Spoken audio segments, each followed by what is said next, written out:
Welcome friends and viewers. We are meeting Mr. C Shukla in the next round of C Shukla Speaks. The audience should know that Mr. C Shukla is fondly called in professional circles as JC. JC carries huge and enriching and multifaceted experience of 4 decades. A Bachelor of Engineering and MBA from IIM Ahmedabad, 1971 batch. He has served the management fraternity in various capacities like CEO, MD, advisor, consultant, etc. He is a consultant to government of Kenya to address shortages of housing by arranging funds and technology from US.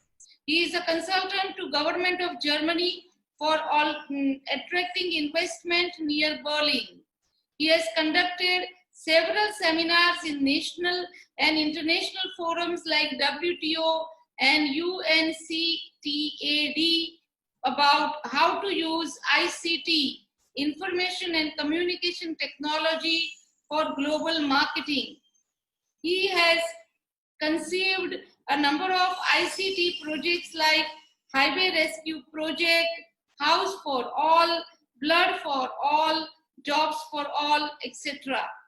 We are pleased to welcome you, Shuklaji, to C Shukla Speaks. And we start with the question sessions. Welcome, sir. Thank you. It's my pleasure and my privilege. Thank you so much. Sir, you are a professional turned entrepreneur. You are a professional turned business owner. Please share your story of growth from a mechanical engineer to an IIM fellow to CEO of Nahak Enterprise to the advisors to various governments. It's a very long journey of almost 50 years. If I talk 50 years, at least you will have to sit here for half a month here. So basically, I pick up the peaks and valleys in the career. Sure. It all started after my engineering. I went to C Limited as an engineer, worked there for 4 years. Soon I realized that I can handle men better than machines.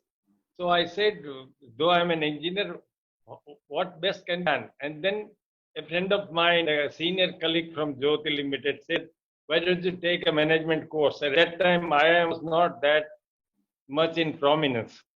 So I took a lot of advice from people. People said that, you are already a manager. Why don't you go to a management studies? Family members against, friends are in two minds that, oh, why I said you take a 2 years course. Still I jumped. But it was really a good exposure. It was a world-class education. I never thought that this kind of education could be there anywhere in the world. It was wonderful. Now here, a great thing started at the convention. IIM has a tradition of the meeting of board of governors, and board of governors along with the chairman at the time of convocation takes dinner with the students. Fortunately, the chairman of board of governors was S.L. Kirloskar. He was the chairman of Kirloskar Group at that time. Senior man, and he is very well in the Indian industry. He was on my dining table. What inspired me is that he said, my boys going to multinational like Hindustan Lever, Larsen Tobruk, what great it is. Nothing great about it. His statement looked very careful. He said, Lux sold by Vijayantivala and Meena Kumari. What do we have to do there? You have, your work is there in rural area, unorganized sector, small and medium enterprise, not multinational. And this hurt me. I thought this is the right thing, if at all I do anything about it.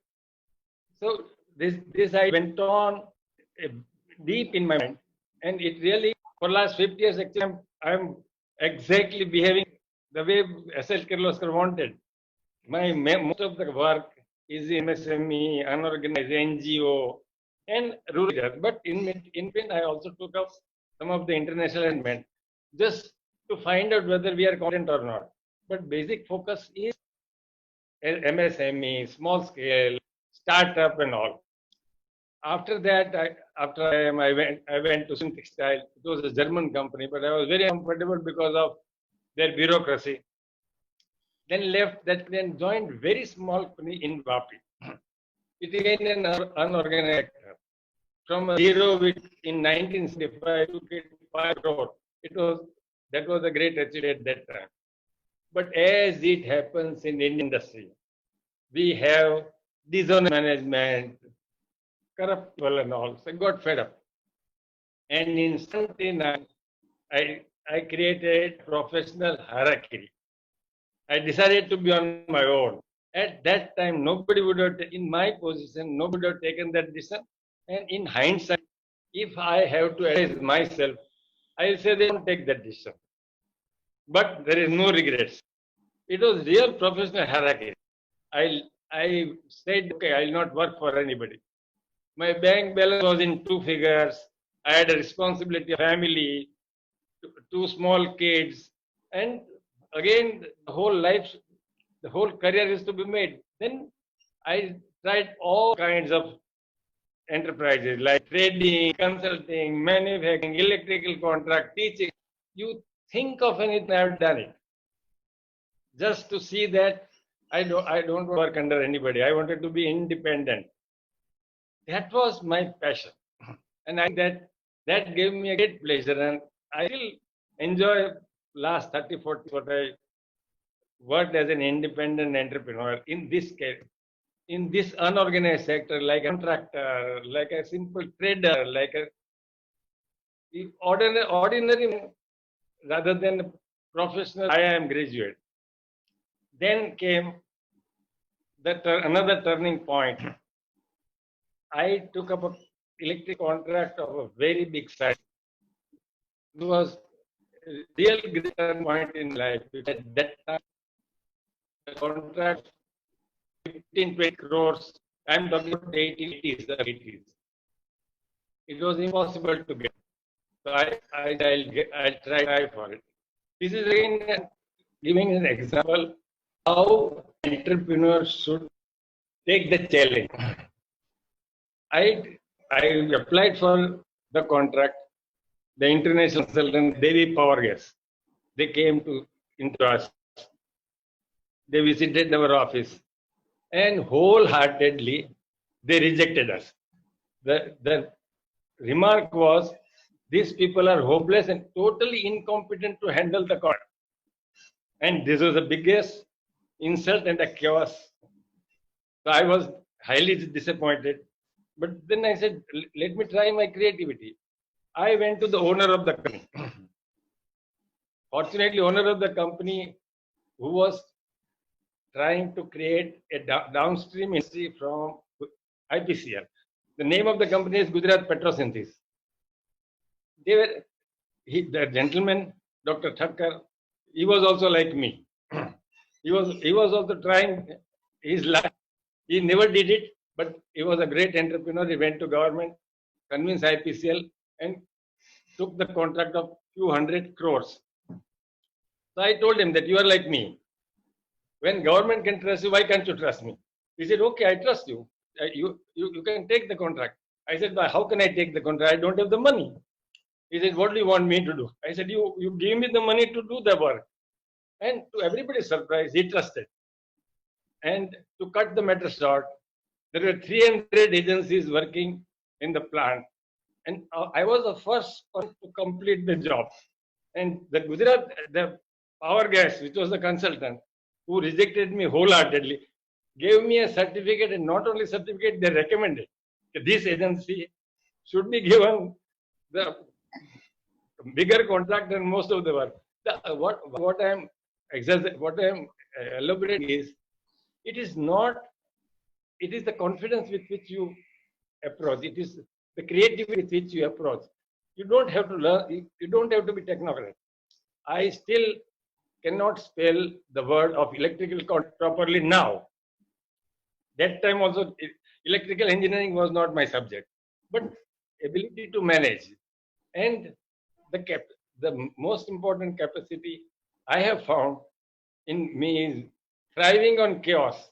If situation is chaotic, I am very comfortable. I can manage chaotic situation in any condition. If you put me in a chaos, I can come out. That was the core competence which I found out. Then came out another turning point. I came across a German. This German who came to India, he wanted to offer a course. He gave an advertisement in Times of India. The name of the course is Energo Cybernetic Strategy, and it's a management course for success. Very interesting course. I mean, based on the natural principles. I read in Times of India, and I invited him to Baroda. Again, found out very interesting. So we together offered that course in Baroda Productivity Council, and I was one of the faculty. One of the module which I took was target-oriented specialization. Is teaching this even today. Okay. What he meant is that you need not be product specialization. You need not have service specialization. Normally, what we say, I'm expert in electrical engineering. I'm expert in petrochemicals. I am expert here. You are not expert in product or services. You are expert in the target group. Meaning, if I am supplying to your company, say stationery, then I can also supply your company chemical. Then I can also supply your company personal.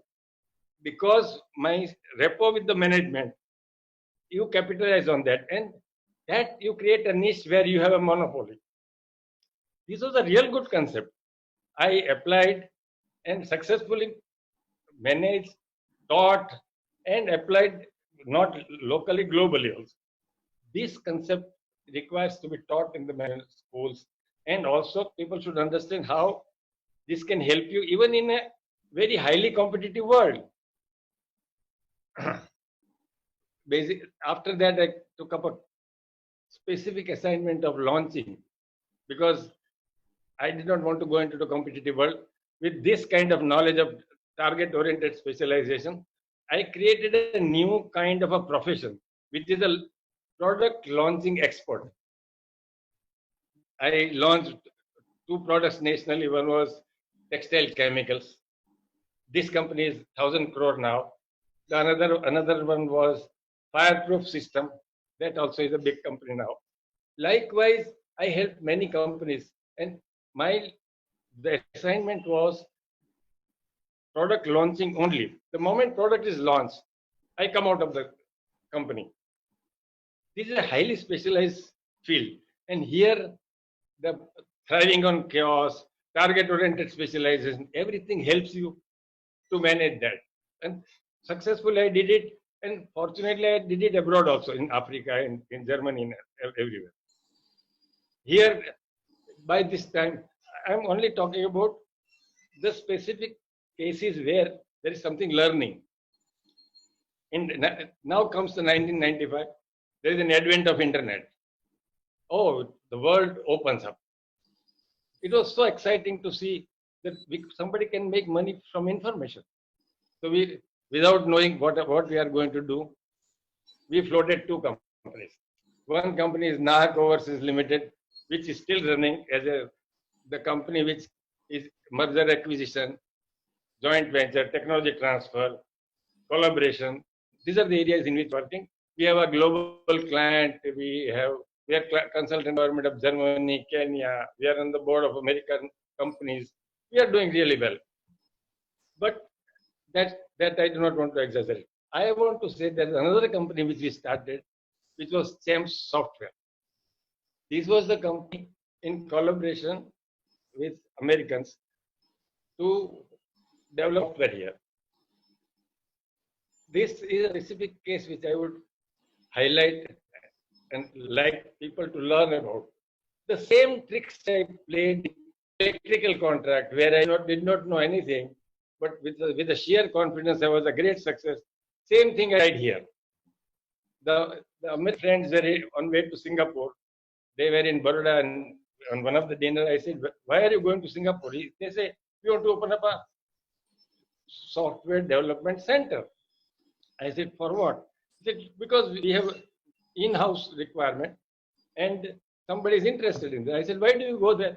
He said, "We have an investor there." I said, "I'll be your investor." Because in software, there are hardly investment. You have 10, 15 computers. Investment is less than 50 lakhs. I said, "I'll invest. Why do you go there?" They decided to sit with us as a partner. We had a 3 years journey, but it was a disaster. What was the disaster? The Indian management, where I had two Patels, each one is right now more than 1,000 crore. Two Patels on my board. There were American Gujarati, Indian American Gujarati also on the board. We could not get along. The same story, which I thought that if I don't understand software, but still I can make it successful, did not work at all. The management, we were daggers drawn. But the company which we float at James is now more than 200 crore, known as NetWeb in Baroda. That is what we initiated. I do not know whether it is a success story or a failure story, but lot to learn. Which are the parameters make it successful, or which are the parameters make it failure. Lot to learn from this. I hope this is enough. Otherwise, I'll keep on go on talking.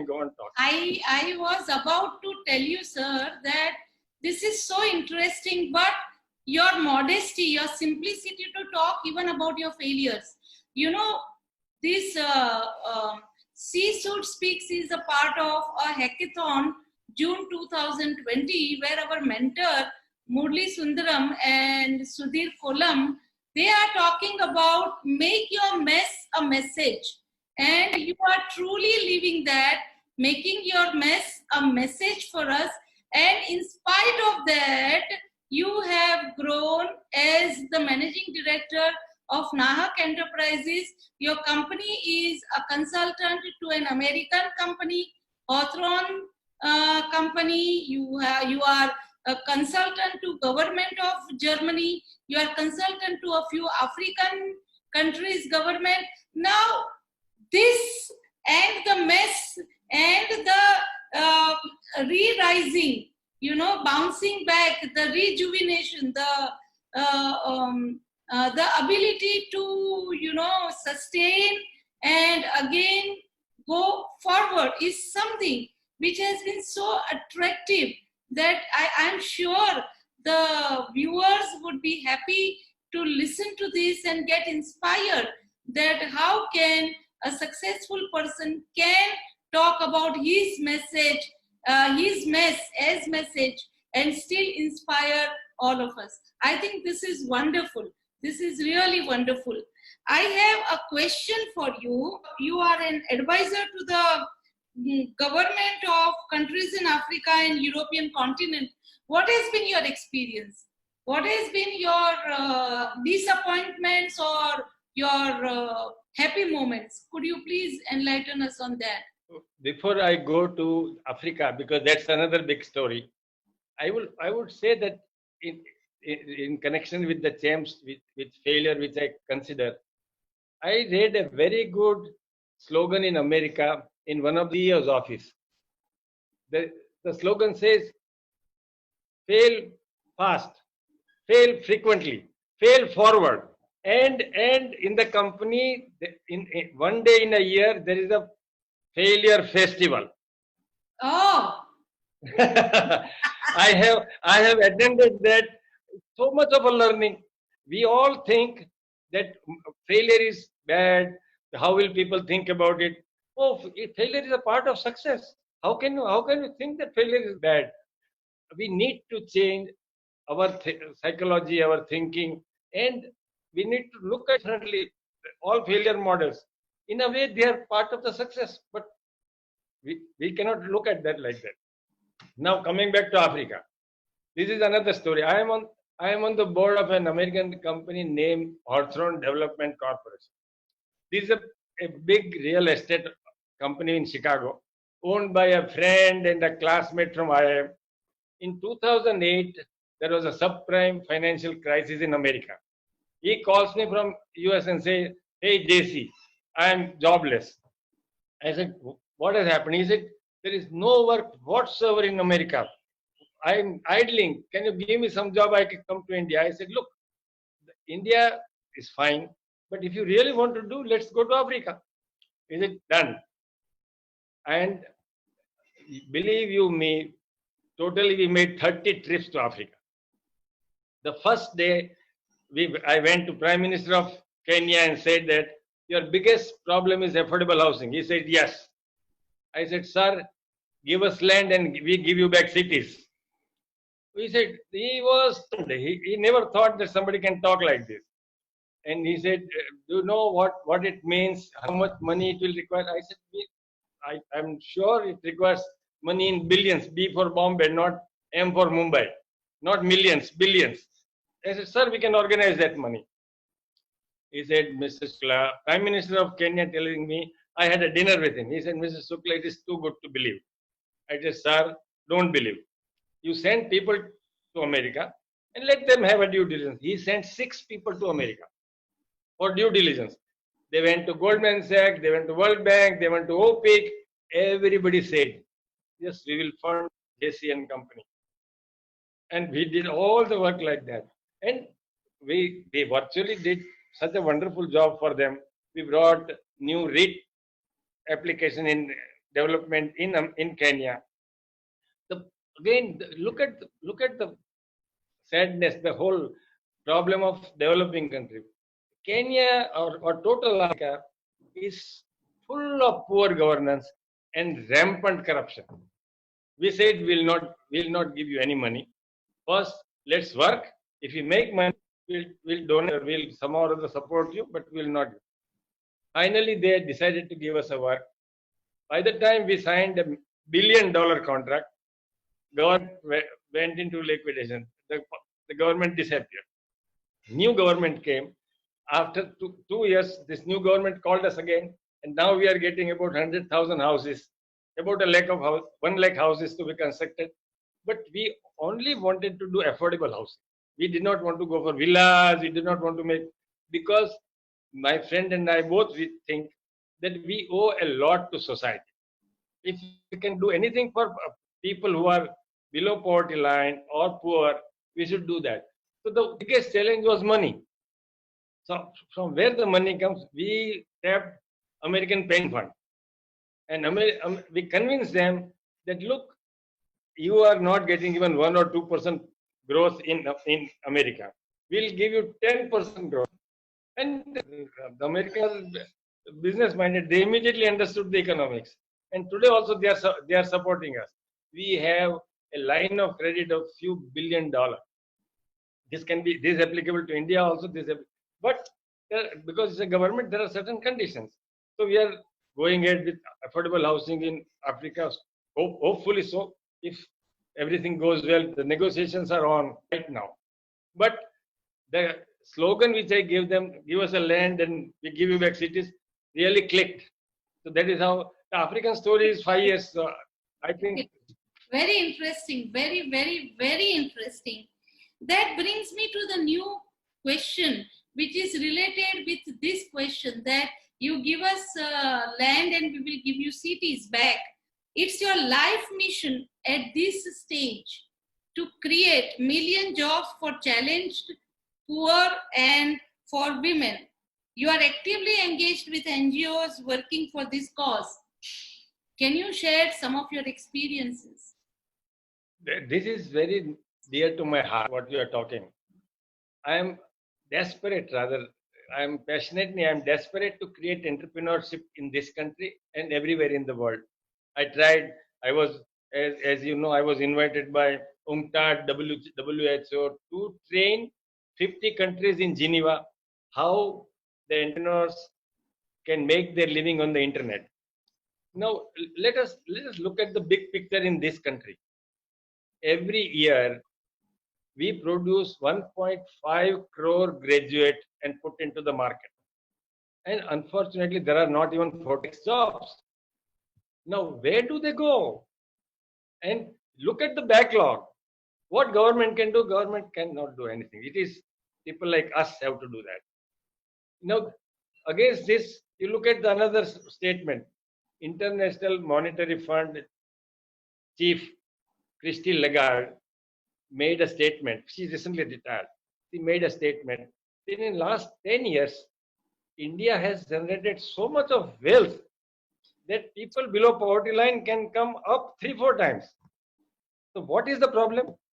Problem is the distribution of wealth. Problem is not generation of wealth. We are not short of opportunities. We are not short of money. We are short of entrepreneurs. It is said in Sanskrit, Tatra Yojaka Durlabha. The whole problem, crux of problem is entrepreneurs. Here, you look at any sector, the demand suffers, the supply suffers, the connecting link is missing. And people continuously keep on thinking traditionally about what business we have been doing since forefathers. It just doesn't work. I'm also a mentor in IIM. Wherever I go, I think of starting an incubator. I'm also giving a lectures, courses, workshop on be your own boss. That's a short workshop I've been conducting, which I've conducted worldwide. I did it in Africa, I did it in Germany, I did it in India, a number of places. But that's what passion, I love it. How entrepreneurs can be generated in India and what ails India. I'm so engrossed that I actually got into a reflection mode actually. Your experience about organizational level changes. This organization could be even government of respective countries. What have been your experiences in change management? All throughout my 40, 50 years of career, the toughest thing which I found was the management of change. People will prefer to lose or die, but not change. That's the culture. That's the story. Take example recently that Sushant Singh Rajput who committed suicide. The system is so hard that any change is not acceptable, and human mind is resist change in any set of circumstances. So fortunately, we were exposed in a 3 months course on management of change, and it is really helped us a lot. I give a small example of one of my clients, which is in Navsari. They are manufacturing a pharma equipment called Nuch. When early 2000, I joined their board, and I said that look, you are doing a real good job. Let us take a global position. They have been exposed to the world technology and all. I said, let us mentally think that we'll become the leader in the world. They said, how can we become a leader? Germany, France, America, all are so highly advanced, and India has no capacity to go nearby. I said, irrespective of that, let us mentally think and take a position globally that look, we want to be the leader.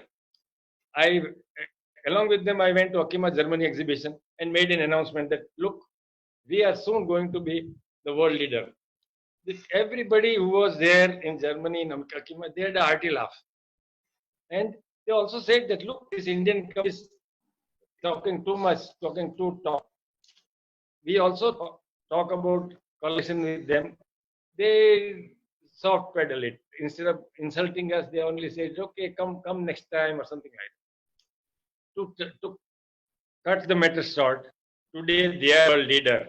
And all those people who rejected us are queuing up for collaboration, sitting outside their office in Navsari. The equipment they produce something like 200 and odd. The whole world is producing that equipment, maybe 100 and odd. Double the size of the whole world they are producing, and they are the leader in pharma industry. So this is, if you come out of your complex, definitely, if you change, yes, it makes a hell of a big, such a big difference. Great. We have now a rapid fire round. So rapid fire round is answer in 2 or 3 words and 2 or 3 seconds. So rapid fire round. 3 most important ingredients of entrepreneurship. First thing is what I'm talking about myself. I loved my freedom. I did not want to work under Tom, Dick and Harry. Okay, so I the loved first my point is your love for freedom. That is important for entrepreneurship. What is the second one? Then second is fire in belly. Okay, okay. And third, And the third one is very important is creativity. creativity. Okay. Not the risk taking. I thought you will say risk taking. Once you have fire in belly and love for freedom, you will blindly jump. Your tips for sustaining your spirit when there is a gap between passion and paycheck. What should one do? I always loved my work, and paycheck became a byproduct. Because if you love your work, the satisfaction is so much that paycheck becomes little less important. Okay. Your two tips to remain relevant with changing times. If you don't learn, you are almost dead. Okay. So learning is living. Okay. You have to keep on learning. How do you yourself keep your learning live? If you look at the total scenario right now, it's a high-tech world now. Now people like us, I'm already 77. People like us are very irrelevant because we came from brick and mortar economy. We did not come from digital economy. Yes. So most of the Before computer age. Exactly. Now, what I have found out that in any success there are two major parameters. One is a technical skill, the another is a human skill. Now, if you see, human skills are not changing as fast. The technical skill is you have to running to keep space with. Humans are almost constant. So when you know the strategies, when you know the way human behavior, I do keep floating. You remain relevant. Even my class, most of the client who's I can't understand. They keep calling on me that can you advise on this? Can you advise me? Because you know the major parameter of business dynamics. Okay. And the secret of your energy. The practical answer is pranayam, but otherwise it is okay. God only knows. Okay, okay. It has been wonderful, JC. We still have many questions, but I am sure this mind-blowing interview will definitely inspire some people, and they would be dying to make some experiments like you are or you have done. Thank you so much. It has been wonderful. At the age of 77, how you have remained relevant, how you are inspiring people, how you are motivating, how you are laughing at your own mess, and how you are creating beautiful messages out of your mess is something wonderful takeaways for all the viewers. Thank you so much. It's my pleasure. Thank you. Thank you.